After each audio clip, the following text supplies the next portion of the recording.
मुद्द्यासाठी मी हे पत्रकार परिषद बोलवलेली आहे. आपल्या सर्वांचा खूप खूप धन्यवाद.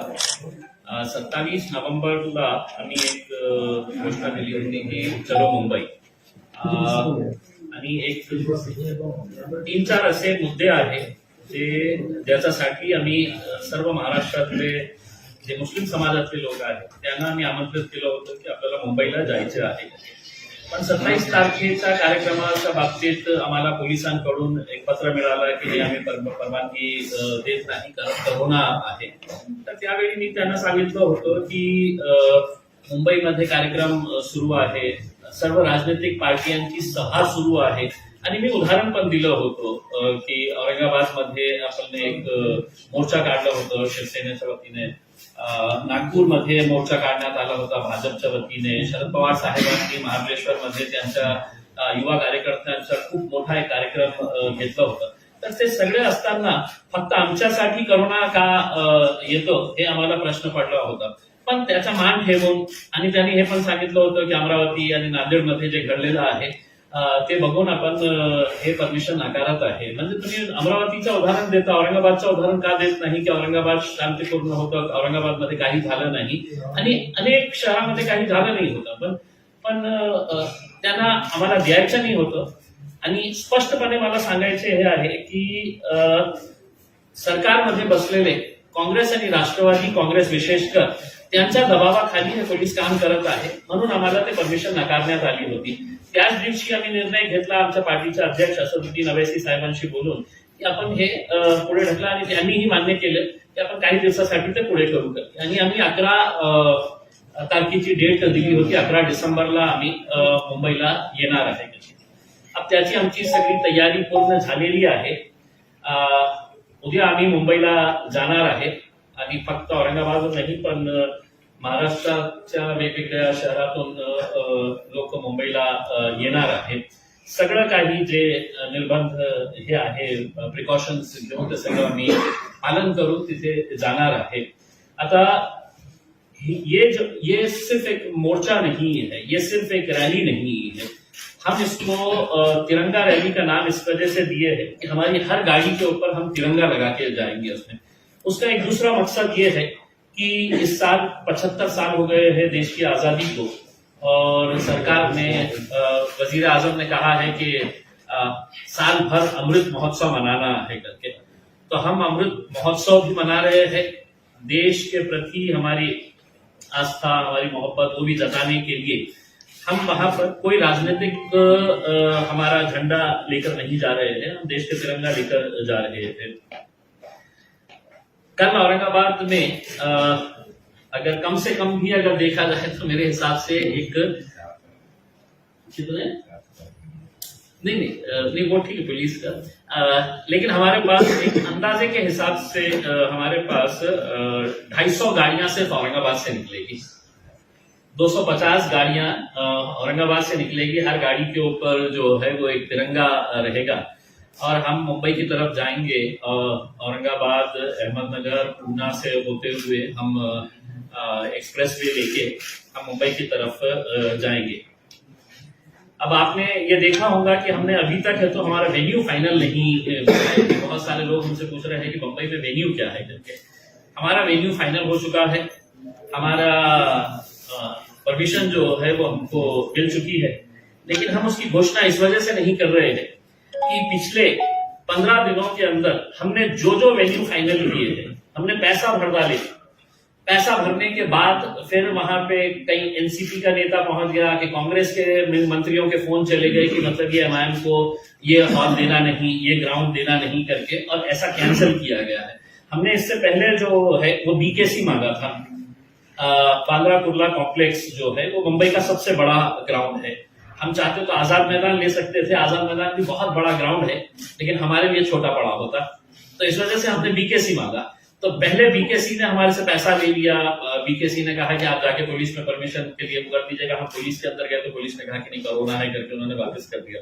दूसरी मर्तबा हमको ये बताया गया है कि जब हमने दूसरी मर्तबा उसके लिए अप्लाई किया तो उनके ऊपर बहुत दबाव आया, और बीकेसी ने हमको ये स्पष्ट उसके अंदर बताया है कि साहब हमको हमारे ऊपर ये है, हम दे नहीं सकते हैं करके उन्होंने रिटर्न के अंदर हमको दे दिया कि हम परमिशन नहीं दे रहे हैं करके। तो ठीक है, बीकेसी हमने छोड़ दिया है। अब हम कल यहाँ से जाएंगे और जो मुद्दे हमने लेकर गए हैं, देखिए एक तो मुद्दा ये है कि मुसलमानों का रिजर्वेशन के ताल्लुक से 5% रिजर्वेशन हाईकोर्ट ने जब हमको दे दिया है, तो ये सरकार जो पिछली जो सरकार थी शिवसेना और बीजेपी की, उनसे ये इतना ताकत के साथ इतना जोर देके लड़ते थे कि मुसलमानों को रिजर्वेशन दो, तो मुसलमानों की तरक्की नहीं चाहते हैं, मुसलमानों के साथ नाइंसाफी कर रहे हैं। अब वही लोग सत्ता में आगे बैठे, उनमें से कितने ऐसे हैं जो उस वक्त इतना चीज के लड़ते थे, आज मंत्री बने बैठे हुए हैं, सरकार के अंदर है, लेकिन झूठे मुंह ही सही, लेकिन वो एक मर्तबा भी जिक्र नहीं करते हैं। आपने खुद ने देखा होगा, लोकसभा के अंदर भी यही वो पार्टियां हैं जो मुसलमानों के वोट तो मांगती है, लेकिन सुप्रिया सुले वहां पे खड़े रहती है तो पहले मर्तबा खड़े रहती है कि मराठा को रिजर्वेशन देना है।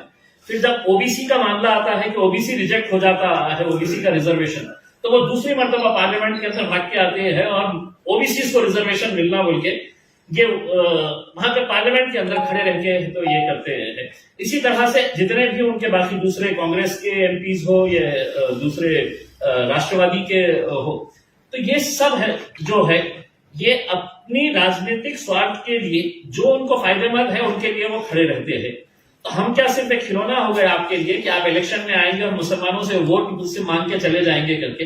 हमको मिलो ना मिलो, लेकिन कम से कम झूठे मुंह ही सही तुम उस मुकाम के ऊपर जो पहुंचे हैं उसमें मुसलमानों का बहुत बड़ा हाथ है करके, या तो इसको कबूल हो या बोल दो कि भाई हमको नहीं देना है करके। इसमें दूसरा ये है कि वक्फ बोर्ड की जो जमीनें हैं, आपको ये मालूम होगा कि हमने आज से तकरीबन 3 महीने पहले हम शरद पवार साहब से जाके मिले थे, जितने भी वक्फ बोर्ड के मेंबर्स हैं, उसके अंदर कांग्रेस के एक आमदार है, राष्ट्रवादी के एक खासदार है हमारे फौजिया मैडम, हम सब ने जाके मिले थे उनसे और उनको ये बताए थे कि साहब ये जमीनें जो है ये हमारे लोगों की है और इसको अगर इस तरह से लूट खसूट स्कीम चालू है और सरकार तमाशाई बनकर देख रही है, तो कहीं ना कहीं इसके ऊपर रोक लगाने की जरूरत है।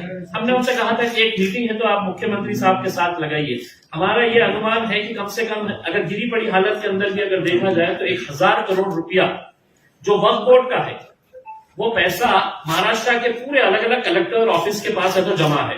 वो कौन सा पैसा है जो लैंड एक्विजिशन के अंदर गया है, कोई इंडस्ट्रियल एरिया के लिए गया है, कोई रोड की एक्विजिशन के लिए गया है, तो ये पैसा वहां पर पड़ा हुआ है। वो पैसा तो हमारे हक का है, वो पैसा तो हमको मिलना चाहिए करके, तो वो भी नहीं मिल रहा है। तो पवार साहब ने फौरन अपने पीए को बुलाया और कहा कि एक पत्र लिखो और एक मीटिंग जल्दी से लगवाने लगा। आज 3 महीने हो गए, आज एक ना उनके तरफ से कोई रिप्लाई आ रहा है, ना कोई मीटिंग की बात हो रही है, ना कोई हमारी जो मांग की है उसके ऊपर आवाज ये हो रही है। तो अब हमने तय किया है कि जिसको जो भाषा समझ में आएंगी उस भाषा के अंदर जाएंगे करके। कल बहुत सारा प्रेशर हमारे ऊपर डाला जा रहा था कि ये रैली नहीं निकालना चाहिए करके, उसमें नागपुर के एक पीआई ने तो एक लेटर दे डाला कि तुम जा नहीं सकते करके। मैं बोला क्यों नहीं जा सकते, गाड़ियों के ऊपर कहीं प्रतिबंध है, कोई आपने व्हीकल के ऊपर बैन लगाए है जो आप इस तरह से लिख दे रहे हैं करके। तो हमने तय किया है कि कल सुबह 7 बजे आमखास मैदान के ऊपर से हम लोग निकलेंगे और यहाँ पे हमारे जितने भी अलग अलग जिलों के जो औरंगाबाद से होके गुजरने वाले हैं वो लोग भी औरंगाबाद आ जाएंगे, जिसके अंदर बीड़ है, नांदेड़ है, परभनी है, जालना है, यवतमाल, वाशिम, वर्धा। तो यहाँ के भी जितने भी लोग उसमें शामिल होने वाले हैं वो रात में ही हमारे पास पहुंच जाएंगे, उनके रहने का इंतजाम किया गया है और सुबह हम लोग फजर की नमाज पढ़ के तो हम निकल पड़ेंगे।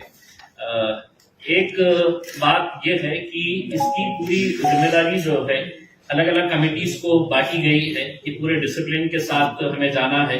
चूंकि हम तिरंगा लगाकर जा रहे हैं, हर बात का बहुत ही बारीकी से ये ख्याल रखा जा रहा है कि कहीं पर भी हमारे तिरंगे की बेहुरमती ना हो करके उसमें। अब सिर्फ एक बात ये है कि हमारा वेन्यू जो है, ये मैं महाराष्ट्र के तमाम आवाम को ये बताना चाहता हूं कि मैं अगर अभी डिक्लेयर कर दिया है कि कल मुंबई में जहां पे हम आने वाले हैं, तो शायद मेरे हिसाब से 2-3 मंत्रियां वहां पे पहुंच जाएंगे और वो कैंसिल करवाने लगा देंगे। तो इस वजह से हम वो वेन्यू का डिक्लेरेशन जो है वो या तो रात में करेंगे या सुबह करेंगे। हमारा कार्यक्रम जो है वो कल शाम में रहेगा और उसके लिए बैरिस्टर असदुद्दीन अवैसी साहब भी आने वाले हैं। मैं पुलिस डिपार्टमेंट को सिर्फ इतना ये अनुरोध करूंगा कि इसके अंदर किसी भी तरह का कोई आप रुकावट लाने की कोशिश ना करें।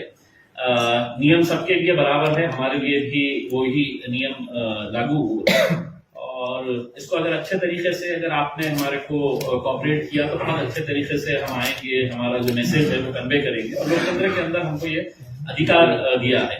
लेकिन अगर जोर जबरदस्ती और किसी के दबाव के अंदर अगर आप ये करेंगे तो आप ये समझ लीजिएगा कि अब हमने तय किया है कि हमको जाना है तो जाना है उसमें, तो हम जाने वाले हैं। इसके लिए हमारी पूरी तैयारी हो चुकी है और हम चाहेंगे कि मीडिया भी कम से कम विशेषकर फोटोग्राफर्स अगर हमारे पास, मैं आपको इतना यकीन दिलाता हूँ, मैं आपको दावे के साथ बोलता हूँ कि इस मुल्क की तारीख के अंदर, हिंदुस्तान के अंदर कभी इतना खूबसूरत मंजर आपको देखने को नहीं मिलेगा कि जहां पर सौों से गाड़ियां जो है, हर गाड़ी के ऊपर तिरंगा रहेगा और वो तिरंगे का जो मंजर रहेगा वो मेरे हिसाब से अपने कैमरों में कैद करने जैसा एक ये रहेगा। तो मैं आप तमाम लोगों से भी अपील करूंगा कि आप लोग भी इसके अंदर हमारे साथ चलें और देखें कि हम लोग किन जायज मुद्दों की वजह से यहाँ पर निकलने के ऊपर मजबूर हो गए हैं।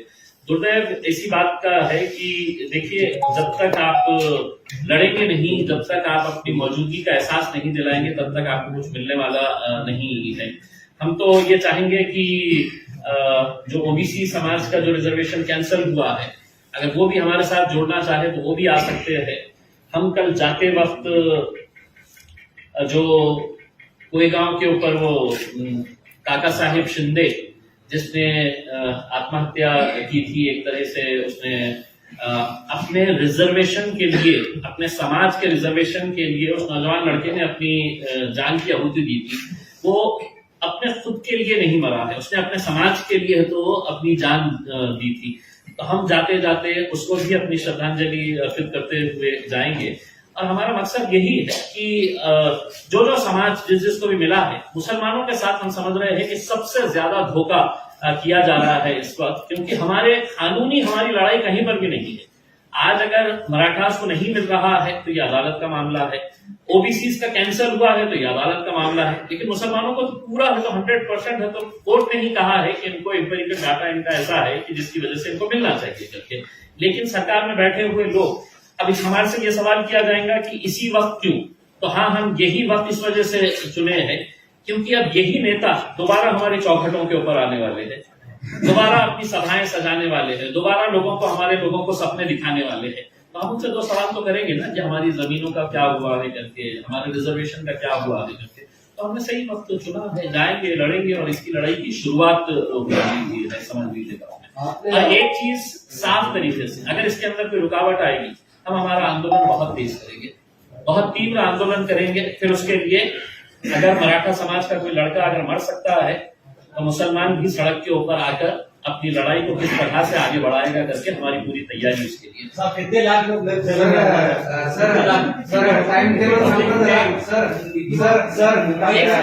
सबके लेता हूँ। मुंबईतून कुठून सुरुवात होणार आहे तुमची रॅली सांगा, आणि किती वाजता मुंबईतून सुरू होईल आणि कशी असणार आहे? नहीं, मुंबई रैली नहीं, रैली है तो महाराष्ट्र के अलग अलग इलाकों से निकल रही है। हमारे जैसा कोल्हापुर, शोलापुर से अलग टीम निकलेगी, हमारा इधर से नॉर्थ महाराष्ट्र से अलग टीम निकलेगी, हमारा विदर्भ की टीम अलग तरीके से निकलेगी और मुंबई में जाके हम एक जगह के ऊपर हमारी सभा होगी वहां पर, जिसको है तो असदुद्दीन अवैसी साहब संबोधित करेंगे। एक दूसरी बात मैं ये कहना चाह रहा हूं कि ये पहली मर्तबा ऐसा हुआ है कि ठीक है, मैं एमआईएम का एक खासदार हूं, इत्तेफाक से ये है कि मुसलमानों का इकलौता एक खासदार महाराष्ट्र के अंदर है। पवार साहब एक आध जिताना चाहिए था, कांग्रेस वालों ने एक आध जिताना चाहिए था, तो हम उनके नेतृत्व में जाते थे। लेकिन अब इकलौता हूं तो मैं इसको लीड कर रहा हूं। लेकिन ये हमारा राजनीतिक मुद्दा नहीं है, ये एक हमारे मुसलमानों से जुड़ा हुआ मुद्दा है।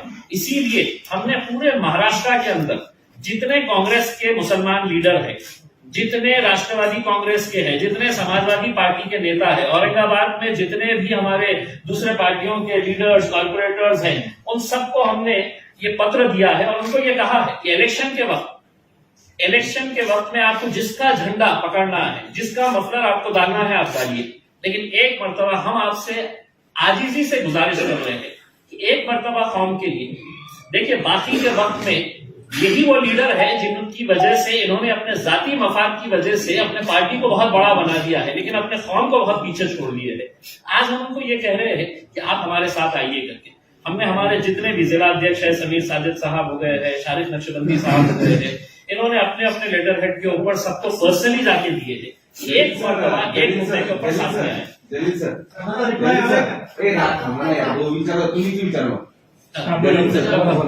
स्पेसिफिक टायमिंग उद्या सकाळपासून ते तुमचा सुरू झाल्यानंतर तो जो एक टाइम टेबल जो असतो ना सभेपर्यंतचा सभा, ते जरा स्पेसिफिक सांगा। हम सुबह 7 बजे यहाँ से निकलेंगे और 7 बजे निकल के हम अहमदनगर पुणे होते हुए हम एक्सप्रेसवे के करीब वहां पे हम जितने भी लोग जा रहे हैं उनका वहां पे एक मीटिंग पॉइंट है, वहां पे लंच करेंगे और लंच करके फिर हम लोग सब साथ में जितने भी यूनिट्स जो पश्चिम महाराष्ट्र से भी आ रही है वो सब साथ में मिलके और 5 बजे ये सभा शुरू होगी। कल अवैसी साहब दिल्ली से मुंबई पहुंचेंगे और वो सभा के वेन्यू के ऊपर आएंगे और 5 बजे वो सभा शुरू होगी। हम रात में 9 बजे तक ये सभा पूरी कंप्लीट करके कल रात में ही हम लोग अपना वापस होंगे। राज्यातल्या कोणत्या विभागातून किती लोक मोटरसायकलवर त्या रॅलीवर गाड्या घेऊन जात आहेत, जे कार आहेत तुमच्या रॅली किती लोक किती गाड्या असतील रॅलीमध्ये, त्याची संख्या काय असेल, किती लोक सभेला येतील असा अंदाज आहे? सर मला हे सांगायचे आहे की फक्त मी जे आमची एक कॉर्डिनेशन टीम तयार केली होती की डिव्हिजन वाईज आम्ही हे केलं होतं, तर त्याच्या अनुषंगाने औरंगाबाद मधून जे गाड्या निघणार आहे ते त्यांनी जे आंकड़ा दिलेला है ये इसके अंदर 19-20 भी हो सकता है, लेकिन 320 गाड़ियों का इन्होंने हमारे को ये बताया है। 320 गाड़ियां सिर्फ यहाँ से निकलेगी करके और बाकी की गाड़ियां कहाँ से निकलेगी करके। अब सिर्फ इसमें ये है कि इसमें ट्रैफिक डिपार्टमेंट हो गया है। हमने महाराष्ट्र के जितने भी हम जहां से जा रहे हैं, हमने Ahmednagar police commissioner, Pune police commissioner, Pimpri Chinchwad police commissioner plus SPs, ये सबके SPs plus Navi Mumbai and Mumbai police commissioners को सबको हमने पत्र दिया है कि हमारे को ये हम यहाँ से आ रहे हैं, इसके ट्रैफिक मैनेजमेंट के लिए आप थोड़ा सा, और ऐसा नहीं है कि गाड़ियां जा रही है तो पूरा रोड हम ऑक्यूपाई करके हम सिर्फ एक लेन के अंदर जाएंगे, कोई गाड़ी क्रॉस नहीं करेंगी। हमारे साथ 3 एम्बुलेंसेस रहने वाले हैं, हमारे साथ पंक्चर बनाने के लिए पंक्चर वाले रहेंगे, हमारे साथ मैकेनिक्स रहेंगे कि गाड़ी किसी की खराब हुई तो उनको साथ में लेकर चलें करके। बरं, किती ठिकाणी परवानगी मिळालेली आहे, किती ठिकाणी परवानगी मिळालेली नाही, आणि जर तुम्हाला अडवलं तर मग तुमचं काय? देखिए हाँ, ये बात मैंने पहले भी क्लियर कर दिया है कि एक मर्तबा हमने आपका मान सम्मान इज्जत आपको देकर हमने कैंसिल किए थे हमारा प्रोग्राम, लेकिन इस बार हमको कोई वजह नहीं लगती है कि आप हमारा क्यों हमको रोका जा रहा है करके। हमारी परमिशन कहाँ पे मिली, कितनी मिली है करके ये हम बाद में बता देंगे, लेकिन हम कल प्रोग्राम करने वाले हैं, कल हम जाने वाले हैं, किसी भी सूरत के अंदर जाने वाले हैं। अगर पुलिस चाहती है कि बहुत अच्छे तरीके से इसको हो जाना चाहिए तो हमारे साथ कोऑपरेट करें। चला बोला। आपण नियमांचे पदाधिकारी तर येतील, परंतु आपण इतर लोकप्रतिनिधीला जे पत्र पाठवले, किती लोकांकडून रिप्लाय आला की आपण सगळ्याला उपस्थित येऊ शकतील म्हणून? देखिए ऐसा है कि जो पार्टी के बड़े नेता है या जो अपने आप को बड़े बड़े नेता मानते हैं, हालांकि एक्चुअल में नहीं है, लेकिन वो लोगों की तरफ से तो ये है कि भाई क्यों जा रहे हैं, तुमको रिजर्वेशन मिलने वाला है करके। हम तो बोले साहब बताइए ना, हमारे को आपके दोस्त सरदार साहब ने रिप्लाई दिए क्या? नहीं, सत्तार साहब ने नहीं दिए हैं, बल्कि सत्तार साहब सुनिए ना, सत्तार साहब का भी वो भाषण हमारे पास है कि जिसके अंदर उन्होंने गवर्नमेंट से लड़ रहे हैं कि मुसलमानों को रिजर्वेशन दो करके उसमें। अब अगर गवर्नमेंट अगर ये चाहती है, उद्धव साहब ने अगर आज के दिन ये ऐलान करता है कि आने वाले अधिवेशन के अंदर हम ऑर्डिनेंस लेके आने वाले हैं मुसलमानों के रिजर्वेशन की, जैसा आपने लॉलीपॉप 2014 के अंदर मुसलमानों को दिए थे, लॉलीपॉप दिया गया था 2014 के अंदर इलेक्शन के बिल्कुल सर के ऊपर कि जब उनको मालूम था कि अपन हारने वाले हैं, मुसलमान अपने से दूर चला जाएगा, तो उन्होंने हमारे को एक ऑर्डिनेंस लेके आए, वो ऑर्डिनेंस लैप्स हो गया। अब सत्ता में आ गए, अब आपके पास तो बहुमत है और अब तो आपके पास अगर शिवसेना भी है तो अपने आप को मुसलमान कोणी येणार आहे का? इतर पक्षातले सोनिया मॅडम आपल्या सोबत असतात का मग याला त्या येणार आहेत का? जे आले त्यांच्या स्वागत, जे नाही आले त्यांना खूप खूप शुभेच्छा.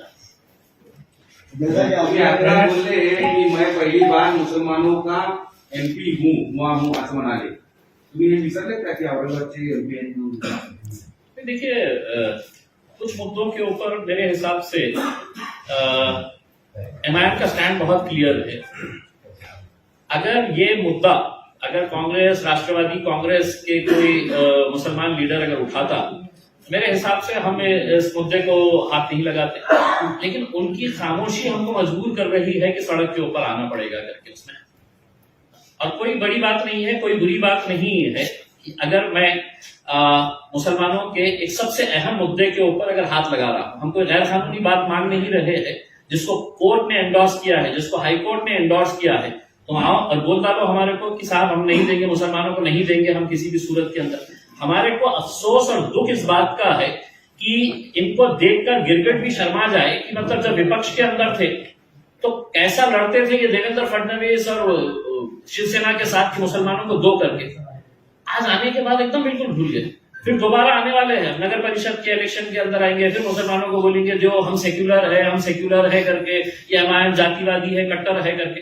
अरे तुम नेतृत्व करो ना, चलिए सत्तार भाई को नेतृत्व दे दे, मैं पीछे कार्यकर्ता बन के चलता हूं. ले लीजिएगा, फौजिया मैडम को दे दीजिएगा उसमें. किसी को तो भी बोलिए ना नेतृत्व करे करके उसमें. हमने क्या खामोश बैठ के तो एक्सेप्ट कर लेना कि नहीं साहब वो नाराज हो जाएंगे, वो सेक्युलर पार्टियां हैं करके. वोट किसका नंबर आएगा? वोट जमीनों के मामले में आगे किसका नंबर आएगा? अभी तो देखिए पैठन का मामला आया है और एक एसटी का मामला नहीं आया है. उसके अंदर आप ताज्जुब करेंगे कि मतलब कितने बड़े बड़े. अभी अगली मीटिंग जो है 16 तारीख के दिन वो पूना में है और पूना में तकरीबन 40 एकड़ जमीन जो है वो बहुत बड़े बड़े बिल्डर्स ने उसको एक्वायर करी थी. वहां की पूना की जो टीम है, वहां के एजे खान साहब जो रिटायर्ड इनकम टैक्स कमिश्नर है, वो जमीन है तो हमने वापस वक्फ बोर्ड के नाम के ऊपर कराए हैं. 40 एकड़ जगह जो है वो कोंडवा काकरज रोड के ऊपर मतलब करोड़ों रुपए की है. वो लोगों ने सोचा था कि मतलब ये जमीन कब आएगी करके उसमें. तो इसमें किसी को बख्शा नहीं जाएगा. आप ये समझ लीजिएगा कि मतलब जितने आते जाएंगे उनका नंबर लगते जाएगा. आष्टी के मामले में साहब क्या है? आष्टी का जो मामला है सुरेश दत्त, स्पेसिफिकली ऐसा बता नहीं सकता हूं जब तक मैं ये देखता नहीं. लेकिन ये फैक्ट है कि मतलब जहां जहां के, जैसा आपने परतूर के मैटर के अंदर, परतूर के अंदर अरेस्ट कराए, परतूर के अंदर भी सेम ऐसा ही था. पैठन के अंदर भी 24 एकड़ जमीन जो है वो 24 एकड़ जमीन वहां से चली गई है. अब हमने सेंट्रल वक्फ काउंसिल को 3 जगह के लिए, सेंट्रल वक्फ काउंसिल के पास एक प्रपोजल है, उनके पास एक स्कीम है कि अगर वक्फ की जमीन है और वो जमीन को डेवलप करना चाह रहे हैं तो गार्डन की स्कीम है, गार्डन या प्ले ग्राउंड की. तो हमने 3 जगह के प्रपोजल्स जो है वो भेजे हैं. एक तो जो नक्षत्रवाड़ी की जमीन हमने वापस लिए है उस जमीन का प्रपोजल भेजा है. दूसरा मौलाना आजाद कॉलेज के पीछे जो रोजेबाग का जो ईदगाह है उसके पीछे की जो जमीन है वहां का एक दिए है, और रेलवे स्टेशन के पास एक दरगाह की जमीन है तो वहां का 4-4 करोड़ के 3 प्रपोजल्स भेजे हैं. तो हमारी उम्मीद है कि एक आध प्रपोजल तो हम कैसे भी उसको सैंक्शन करवा के लेके आएंगे. ये एक मुद्दा हो गया. इससे ताल्लुक अगर सबका खत्म हो गया तो एक छोटी सी बात ये हम ये कहना चाह रहे हैं कि आज के एक अखबार के अंदर ये आया है कि जालना रोड के ऊपर जो एक फुट ओवर ब्रिज बनाया जा रहा है 70 लाख रुपये उसके ऊपर खर्च किए जा रहे हैं. हमारा ये कहना है कि जब जालना रोड का नया प्रस्ताव बन रहा है, जब हम जालना रोड का पूरा नक्शा चेंज करने की बात कर रहे हैं तो ये रातों रात ये फ्लाईओवर क्यों बनाया गया है, फुट ओवर ब्रिज. मैंने इसके ताल्लुक से मैंने NHAI के जो चीफ जनरल मैनेजर है आशीष असाटी साहब, मैंने दिल्ली में इनके साथ 2 घंटे बैठकर चर्चा की है कि हमने जालना रोड को किस तरह से करना है. वो फाइनल हो गया. यहाँ पे आने के बाद आज पेपर के अंदर फोटो आई है कि वो उसको रातों रात है तो उन्होंने मुकुलवाड़ी के पास है तो बना दिए है. सिर्फ ठेकेदार को फायदा पहुंचाने के लिए ये काम किया है. मैंने NHAI के CGM को और यहाँ के जो प्रोजेक्ट ऑफिसर है उनको हमने पत्र दिए हैं कि ये काम जालना रोड का फौरन रुकाया जाए, क्योंकि फुट ओवर ब्रिज जो है ये सिर्फ फेड प्रोजेक्ट है. सिद्धार्थ गार्डन के सामने अगर दिन में सुबह 6 बजे से लेकर रात में 12 बजे तक आप बैठो, अगर उसके ऊपर से 10 लोग भी चले गए, 10 लोग तो तो यानी कि सिर्फ ये है कि ठेकेदार को फायदा पहुंचाने के लिए 70 लाख रुपए खर्च किए गए हैं, रातों रात होते इसको बनाने का काम शुरू किया गया है। तो ये फौरन रोका जाए करके ये हमारी मांग है। न्यायालय का भी उसी होगा, सब बोगस आता है, वो उसका कोई इस्तेमाल नहीं होगा। तो आप लोगों से ये अनुरोध है, स्पेशली जो कैमरामैन है और हमारे वीडियोग्राफर्स है, कि कल सुबह 7 बजे आप आमखास मैदान के ऊपर जरूर आए। सर एक बाइट